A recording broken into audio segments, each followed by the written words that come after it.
ایک جوان تھا، مسجد میں آیا، لوگوں سے کہنے لگا روٹی کھلاؤ، کسی نے توجہ نہ کی۔ اس نے کہا میں رب رب بتانے والا ہوں، میری طرف دیکھو تو صحیح۔ کسی شخص نے خیال ہی نہ کیا۔ نمازیوں سے کہا، اہل علاقہ سے کہا، انہوں نے کہا تیری طرح کے بڑے درویش دیکھے۔ وہ نوجوان اللہ کا نیک بندہ مسجد کے محراب میں فوت ہو گیا۔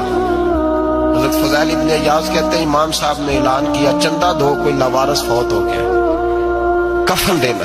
چندہ اکٹھا ہوا، کفن خریدا، جنازہ پڑھا، عشاء کے بعد دفن کر کے آئے۔